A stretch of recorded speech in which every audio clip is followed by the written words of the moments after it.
Olá a todos. Eu não digo bom dia, boa tarde, boa noite, boa madrugada, porque eu não sei em que momento que você, que está nos assistindo, ligou o seu computador ou o seu celular, ou está ouvindo em algum outro tipo de aparelho, mas, de qualquer maneira, muito obrigado por prestigiar o nosso Bússola Líderes, que é um projeto aqui da Bússola, que, por sua vez, é uma parceria da revista Exame com a FSB.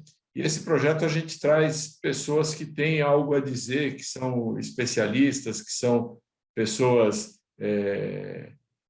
com conhecimento profundo da sua área e que têm a acrescentar no nosso debate, no debate público, no debate político, no debate empresarial, e que tem também experiências importantes para relatar para a gente. Hoje nós vamos conversar com o Rodrigo Almeida. Rodrigo Almeida é advogado especializado em direito tributário e hoje nós vamos conversar com ele sobre a reforma que o governo chama de reforma tributária, mas que, na verdade, é um projeto de reforma, e ele vai dizer se eu estou certo ou se estou errado, né? É um projeto de reforma do imposto de renda. Então, olá, Rodrigo, muito prazer, muito obrigado por ter aceitado o nosso convite. Alô, bom dia, boa tarde, dependendo do horário que todos ligarem, cada um ligar a sua, fizer a sua conexão. É um grande prazer estar aqui com você, especialmente, como lhe disse outra vez, eu sou um dos seus leitores desconhecidos, aprecio muito seus textos, as suas opiniões, e o trabalho que vem sendo desenvolvido pela Bússola é realmente notável pelas questões que sempre traz e a abordagem que vem fazendo. Essa questão da reforma que o governo propõe, ela deve ser vista no plano geral de todas as reformas tributárias.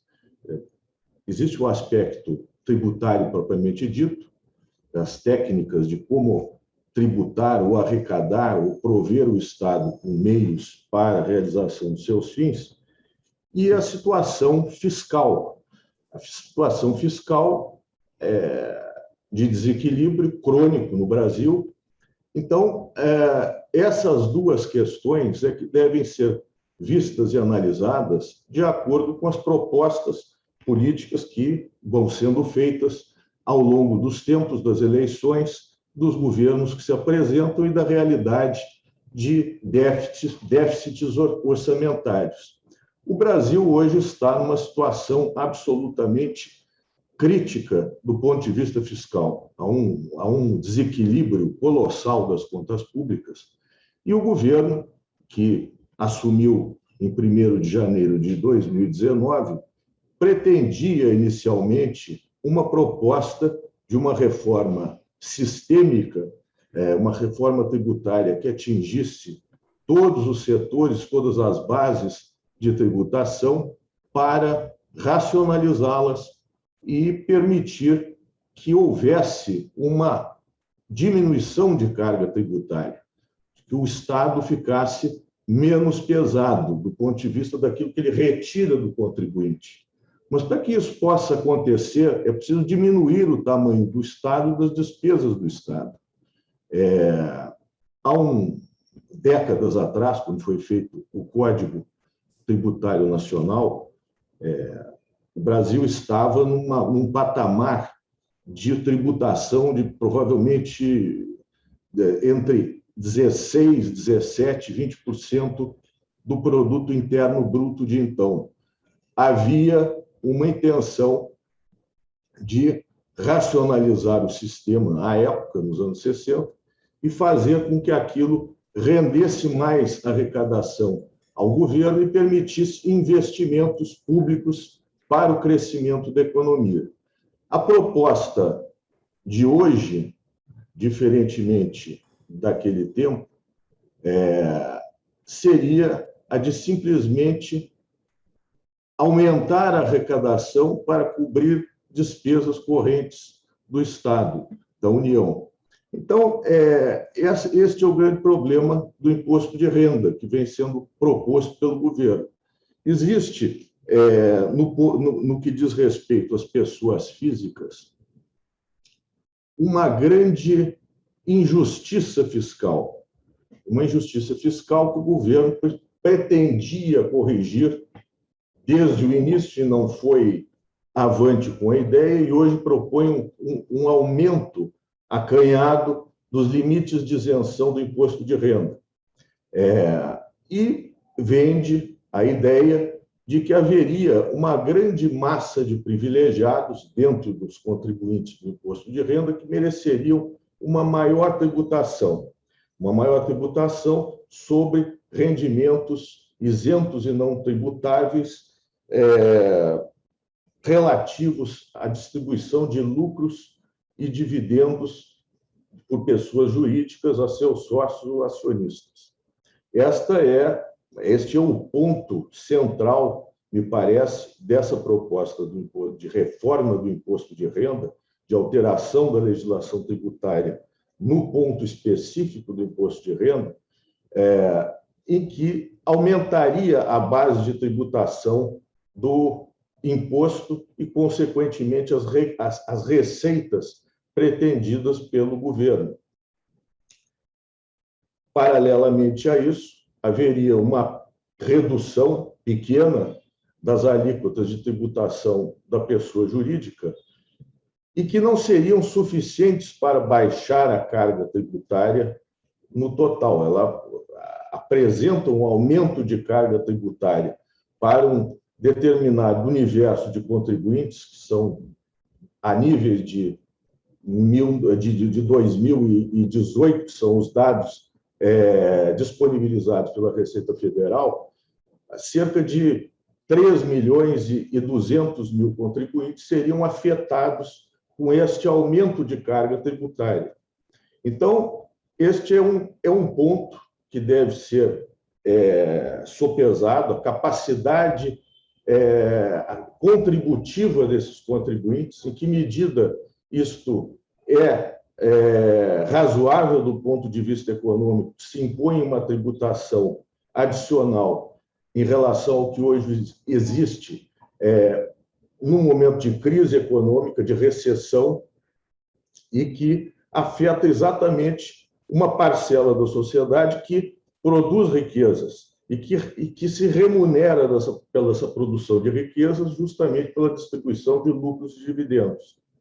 Então, esse é um ponto específico. O outro ponto que me parece que deveria ser considerado são as mudanças relativas aos fundos de investimento, em que os investidores tinham regras específicas que visavam a estimular a poupança e o investimento, e que hoje tem regras que podem ser mudadas e que significa uma mudança de perspectiva em relação àquilo que originariamente pretendiam quando fizeram seus investimentos.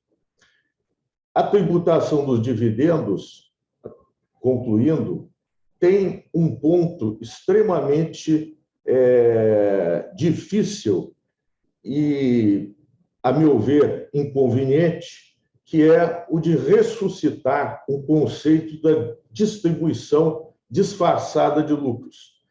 Isto torna a vida da empresa constantemente devassada pela fiscalização do imposto de renda, os critérios de remuneração são devassados e as consequências são lavraturas de autos de infração, quando haja discordância da fiscalização em relação aos critérios utilizados pela empresa, que gera uma interferência, uma intervenção por parte da fiscalização tributária na condução da gestão financeira da empresa.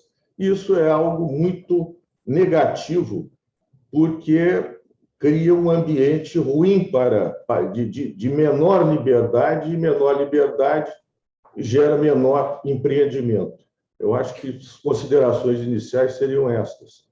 Muito bem, vamos falar então primeiro, Rodrigo, sobre a questão da distribuição de lucros e dividendos e do imposto de renda de pessoas jurídicas. O governo está dizendo que uma coisa vai compensar a outra. A gente deve acreditar nisso, de fato, pela proposta que está em discussão no Congresso Nacional. É razoável imaginar que o imposto que vai ser cobrado de lucros e dividendos ele vai deixar de ser cobrado no imposto de renda da pessoa jurídica, da empresa? Eu acho que essa ideia é uma ideia que não acompanha a lógica matemática, não acompanha a aritmética.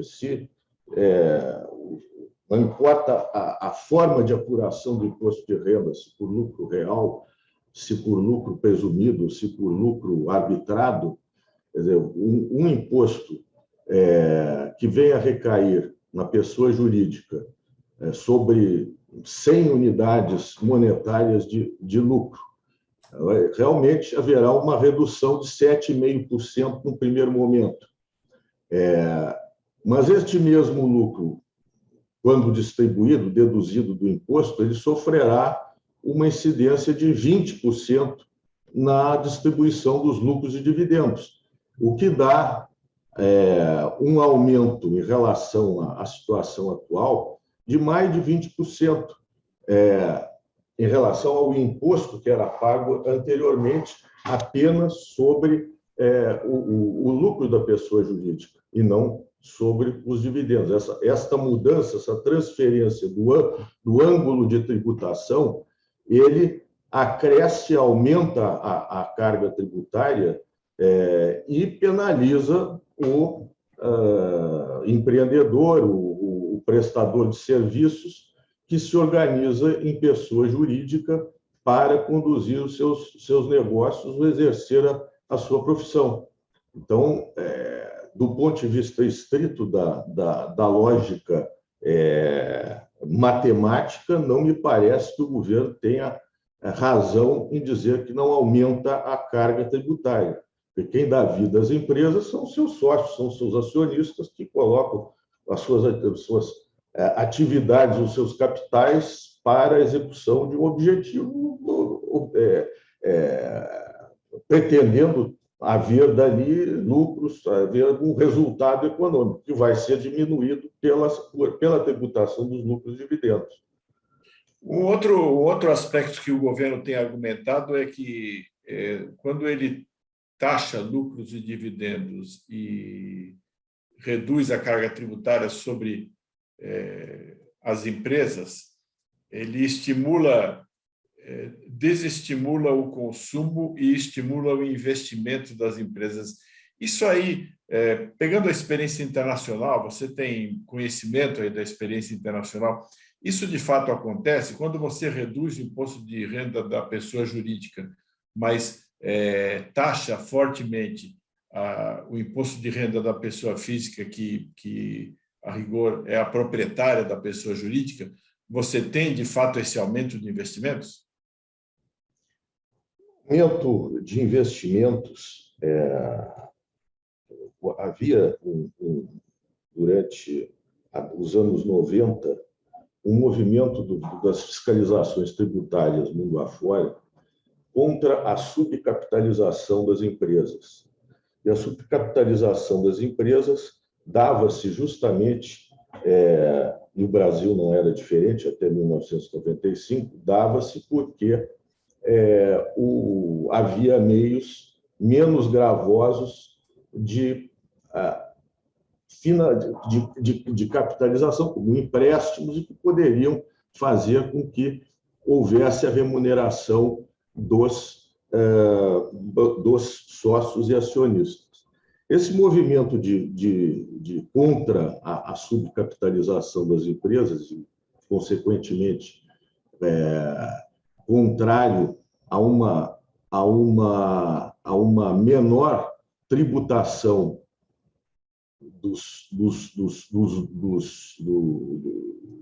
do produto, do resultado da atividade empresarial, levou, em vários países, à diminuição de alíquotas do imposto de renda de pessoas jurídicas e a manutenção do imposto de renda sobre lucros e dividendos. Nós tínhamos isso no Brasil até 1995. No momento em que acabou essa tributação sobre lucros e dividendos, a vida do empresariado tornou-se mais fácil em termos de não ter aquela interferência que eu me referia anteriormente. Mais liberdade para alocação de recursos, para o empresariado tomar a decisão, né? A maior liberdade para alocação de recursos.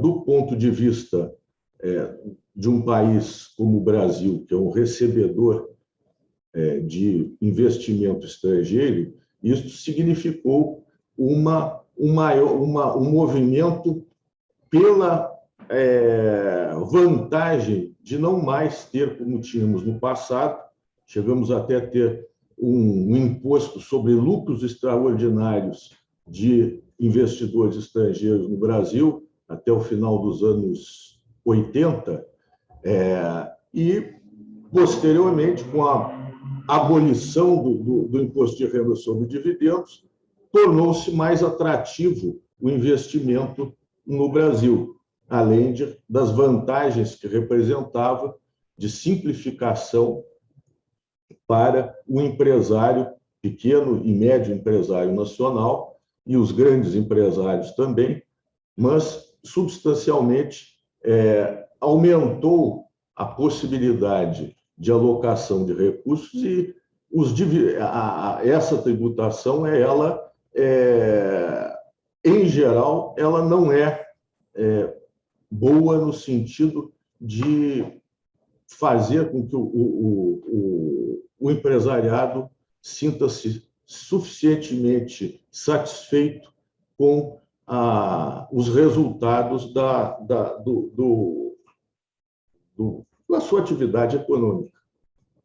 Porque uma parte da motivação para o investimento é a busca do lucro, né?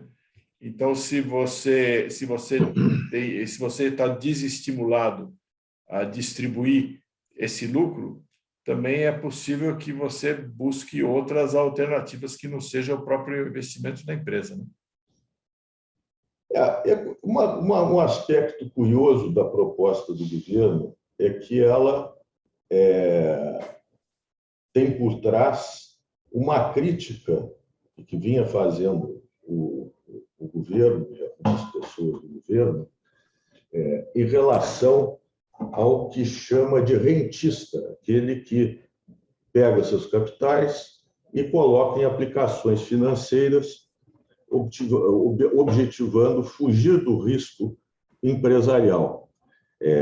Então, tudo indicava que a tributação das empresas que prevêem o risco, tem como pressuposto o risco, o maior risco, fosse uma tributação que seria aliviada em relação àquele que é chamado de rentista.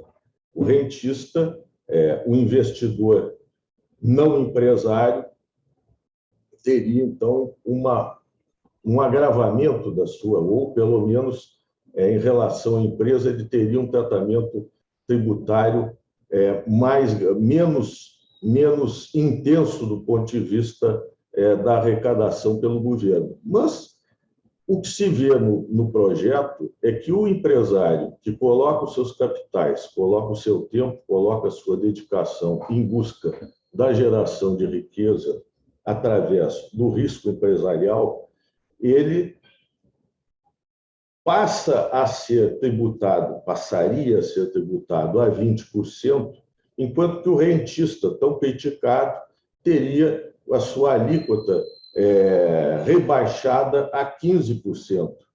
É bem verdade que os níveis de juros atuais e os índices inflacionários, nós temos quase uma situação de juros negativos no Brasil. Então, ainda assim, a 15%, teríamos uma situação em que, mesmo o rentista, é penalizado com esta tributação reduzida. Mas o paralelo entre o discurso de que a tributação do empresário deveria ser mais leve do que a do rentista, ela não resiste à análise da proposta do governo, em que estabelece uma alíquota de 15% para um, de 20% para outro, além da tributação da própria empresa, em que pese um pouco reduzida, mas de modo insuficiente para, através da tributação, indicar uma conduta desejável, uma conduta de investimentos em atividades empresariais geradoras de riqueza. Rodrigo, então, me diz uma coisa, do seu ponto de vista, o que seria uma proposta razoável nesse assunto específico do imposto de renda de pessoa jurídica e imposto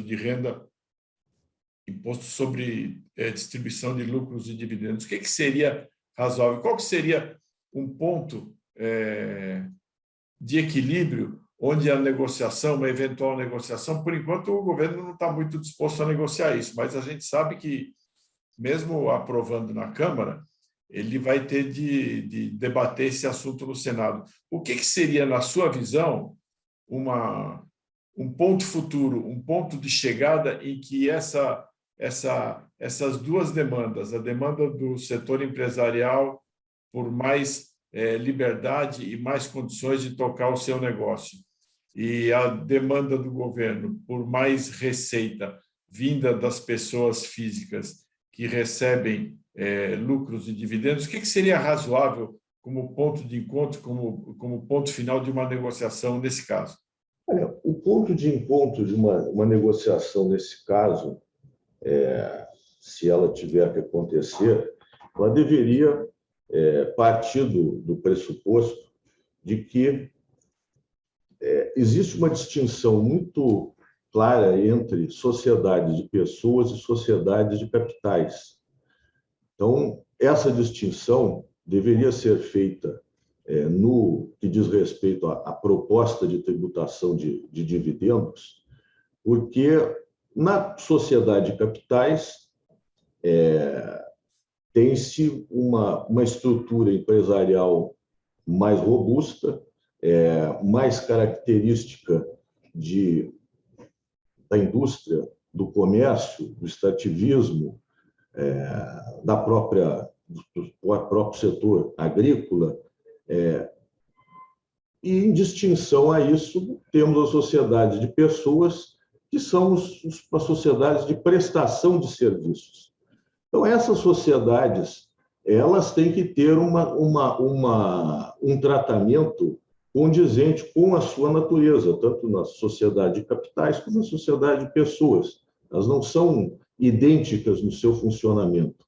O capital de uma sociedade prestadora de serviços, ela, fora as grandes concessionárias públicas, que aí estamos diante de capitais na prestação de serviços, elas se enquadram no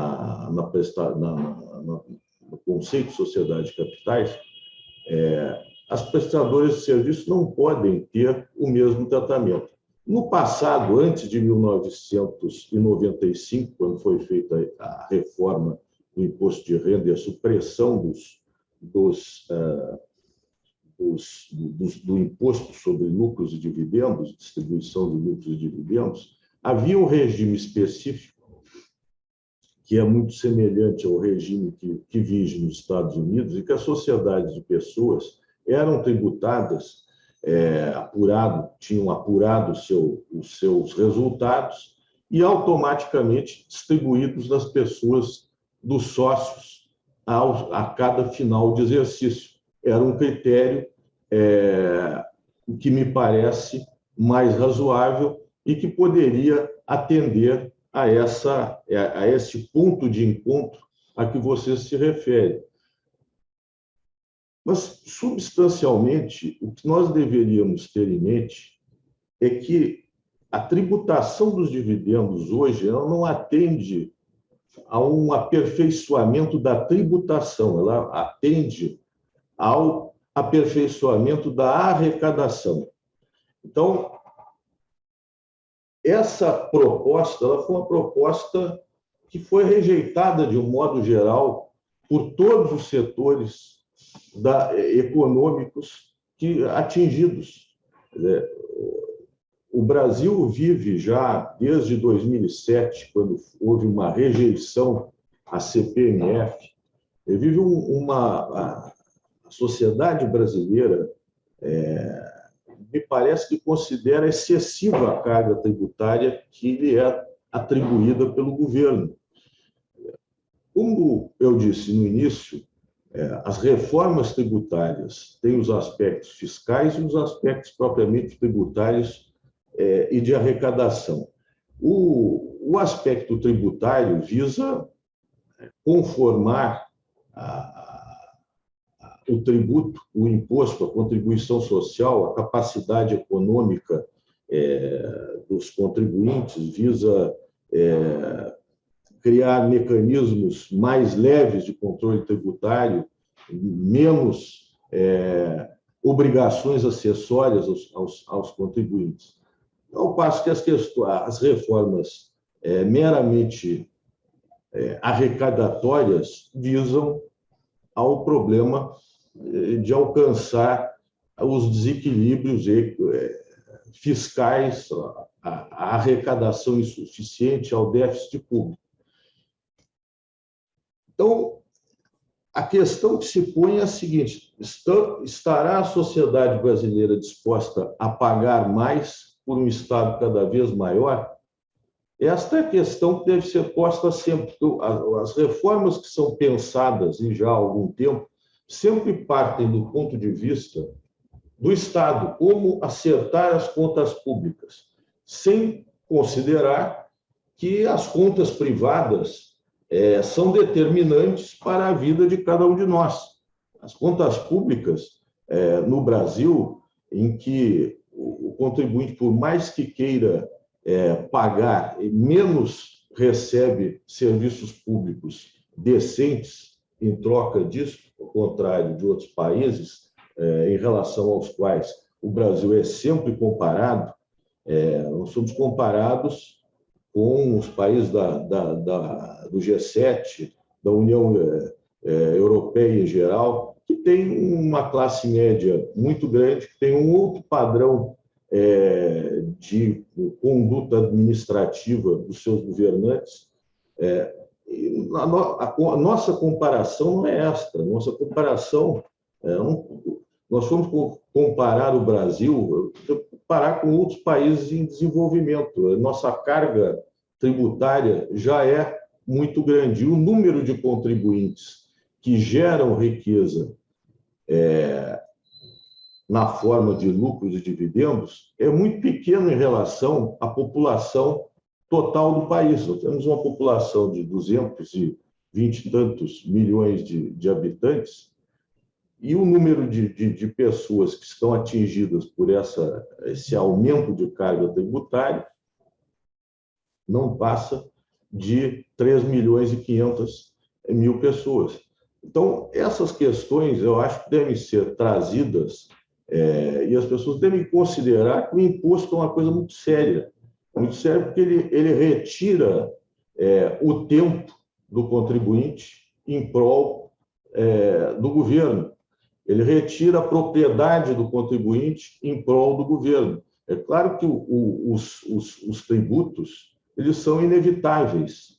Existe até um filme muito curioso, Encontro Marcado, com o Anthony Hopkins, em que o Anthony Hopkins é visitado pela morte. A morte vem ao mundo para levar o Anthony Hopkins, e o Anthony Hopkins é um empresário, tem uma grande companhia da qual ele é acionista, e leva, então, a morte a uma reunião de conselho de administração.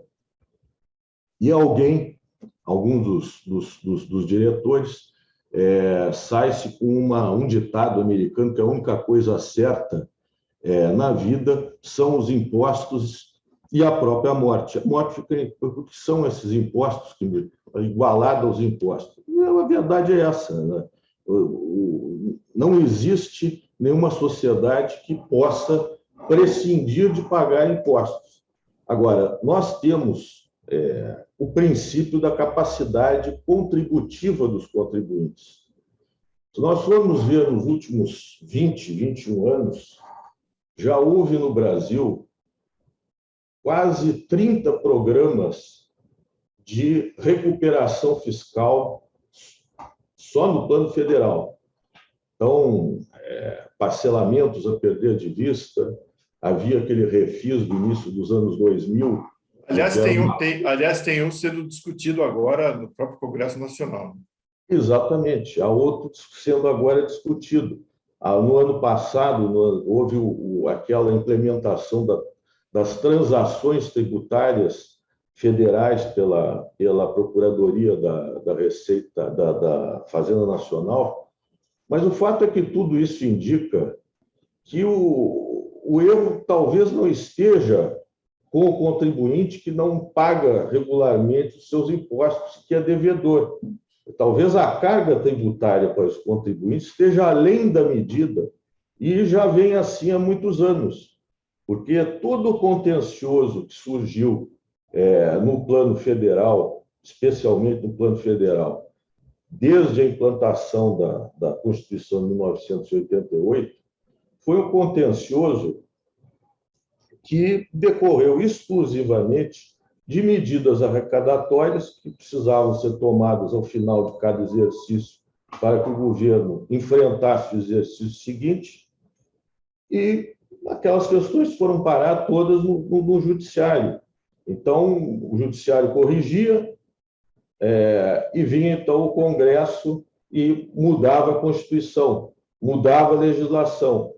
E essa luta não parece ter fim, porque as despesas públicas aumentam cada vez mais e o princípio da capacidade contributiva dos contribuintes, que está na Constituição brasileira, ou nas Constituições brasileiras, desde 1946, ele não é observado. Não é normal, não é possível que, em 20 anos, nós tenhamos quase 30 programas de regularização fiscal no país, e há mais esse, ao qual você se referiu, Alon, sendo votado no Congresso. Acho que é uma proposta que parte do Senado, em relação à qual o governo é contra. Então, é preciso levar em conta essa situação de que chega de tributos, chega do aumento de tributos. É claro que nós chegamos num ponto no ano de 2021 em que o orçamento está totalmente desequilibrado. A dívida pública é alta, medidas foram tomadas para reduzir o serviço da dívida pública, a diminuição de juros, a inflação ajudará o governo também nesse aspecto.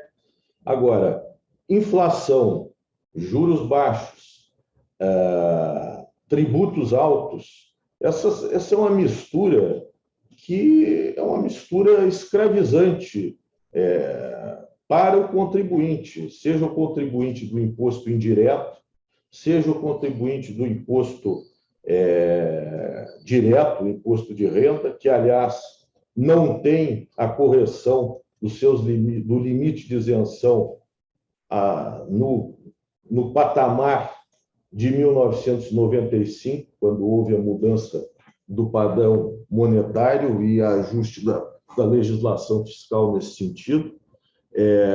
Não tem o reajuste das deduções de acordo com os coeficientes de desvalorização da moeda, porque, na verdade, falamos em atualização monetária, mas nós temos uma desvalorização da moeda. E essa desvalorização da moeda não é de responsabilidade do contribuinte. Essa desvalorização é da responsabilidade da União Federal, do Banco Central, com suas políticas monetárias, e o contribuinte, pela inflação, pelos tributos altos, vai sendo minado no seu patrimônio, minado na sua vontade de empreender, de produzir, de trabalhar, e cada vez sobra menos no bolso do contribuinte. E os contribuintes do imposto de renda no Brasil são muito poucos em relação ao total da população. Então, nós temos essa ideia de que o imposto de renda é um imposto justo, que é um imposto que ameniza, que harmoniza as desigualdades sociais e diminui a concentração de renda. Acho que é uma ideia que deve ser posta em xeque, porque num país em que nem 15% da população apresenta declarações de renda, e desses 15%, o resultado do imposto de renda é muito pequeno. Nós temos, comparativamente, vamos fazer uma comparação num país em que o imposto de renda é um imposto viável do ponto de vista de arrecadação dos Estados Unidos. Estados Unidos, 44% da população paga imposto de renda. O volume de arrecadação do imposto de renda lá é quase a metade aliás, bem além, somando toda a arrecadação do imposto de renda americano, dá quase um PIB do Brasil. Então, são realidades muito diferentes e as pessoas começam a tratar o imposto de renda no Brasil como se tivesse contribuintes para o imposto de renda no Brasil. Realmente usar, mas eles são poucos. E sendo poucos, esses poucos não podem ser sobrecarregados de uma tal forma que venham a ser praticamente escravizados nas suas atividades.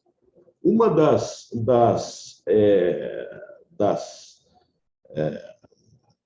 faixas de contribuintes no Brasil, que é muito atacada hoje em dia, que é aquela relativa à massa de funcionários públicos federais. Se pegar os salários dos funcionários públicos federais e deduzi-los das contribuições para a Previdência Social oficial, estatutária, ou se deduzi-los do imposto de renda, chega a ser uma tributação direta de quase 50% desses salários, o que é um absurdo. Idem em relação a salários não de modo tão agudo, porque as contribuições previdenciárias que recaem sobre os salários, elas são inferiores em grau do que as contribuições do setor público, mas mesmo assim, 27,5%, quase 30% de um salário é um absurdo. E não se pode ter a liberdade de deduzir certas despesas que são importantes para a vida de aposentados, serviços.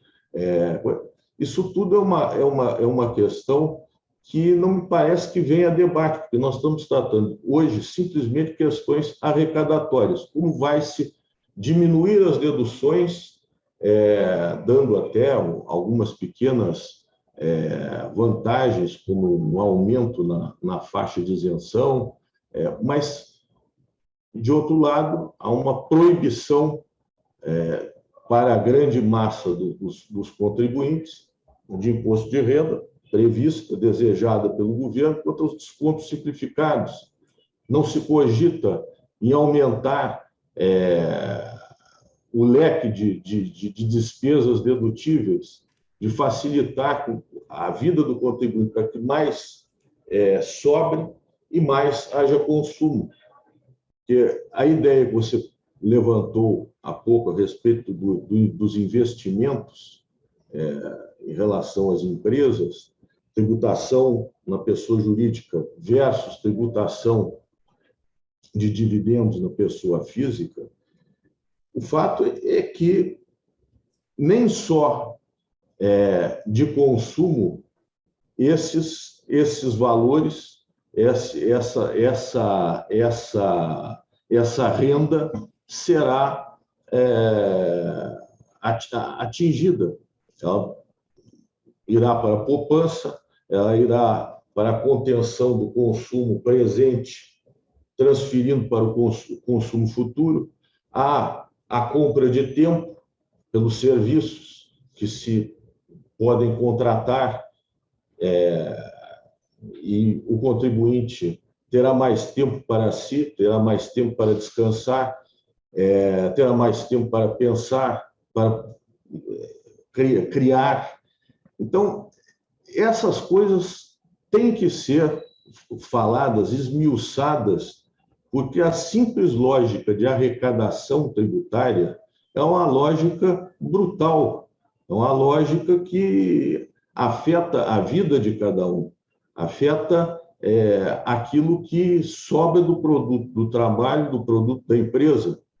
Então, eu acho que falar-se num ponto de equilíbrio, no momento em que já há uma carga excessiva, talvez fosse a hora, como parece que já foi proposto dias atrás por um ex-secretário da Fazenda da Receita Federal, professor Marcos Cinta, talvez fosse a hora do governo recuar, ouvir aquilo que tudo que tem sido dito nas últimas semanas contra essa iniciativa, que é uma iniciativa meramente arrecadatória, não é uma iniciativa tributária, ela não visa aperfeiçoar sistema nenhum, imposto nenhum, ela visa simplesmente aumentar a arrecadação. E, em termos de avanço, de progresso e de aperfeiçoamento, o Brasil realmente, em 1995, ele caminhou nesse sentido. Foi uma evolução para simplificar a vida dos empresários, essa supressão do imposto de renda sobre dividendos, e elas em muito, e não foi pouco, aliviou a pressão, a interferência da fiscalização nas empresas. Hoje a fiscalização é muito feita através de cruzamento de dados, ela é feita à distância, mesmo quando há a figura do fiscal, o fiscal é mais distante, mas o fato é que essa distância ela não suprime os malefícios da vigilância e da coerção que é representada na fiscalização. Ninguém se sente bem sob a fiscalização. E sabe-se que a fiscalização sempre traz aspectos arbitrários, aspectos discricionários, tanto assim que não são poucos os lançamentos, os autos de infração, que são reformados não só pela própria administração, quanto pelo judiciário. Aquela ideia de que o fiscal representa o bem, que representa algo que é o Estado buscando recursos que foram sonegados, eu gosto muito de falar na sonegação, mas esquece dos excessos de exação. E esses excessos de exação são terríveis para perturbar a vida e a tranquilidade do contribuinte. E a tributação dos dividendos terá como principal consequência para o contribuinte, não é nem o pagar 21% a mais de carga tributária, né, do que, em relação àquilo que vinha pagando na pessoa jurídica, mas ele vai representar um desassossego, vai representar um momento de retrocesso a ter um fiscal, a ter a fiscalização, examinando critérios, lavrando autos de infração, porque houve uma distribuição disfarçada de lucros, houve pagamento a pessoas relacionadas. Isso vai acontecer. E não é algo positivo, porque em si é ruim, e porque nós já tínhamos saído dessa fase para outra, que era de alívio de não ter esse tipo de situação. E o Brasil até foi acusado por alguns, na campanha prévia, pela tributação dos dividendos, de ser um paraíso fiscal, porque não tributava os dividendos. Agora, entre ser um paraíso fiscal e ser um paraíso dos fiscais, eu acho que certamente ser um paraíso fiscal é muito melhor. E não é melhor só para o contribuinte, é melhor para o país, porque ele atrai estrangeiros, ele retém os próprios nacionais que deixam de, como tem feito e muito no Brasil, de ser exilados tributários. Não são poucos os que saíram do país em razão da carga tributária e da situação geral que aqui existe. Evita a drenagem de cérebros, a fuga de cérebros do país. Então, se criar um ambiente agradável no Brasil, agradável não só no clima, na segurança pública, como também na economia pessoal de cada um.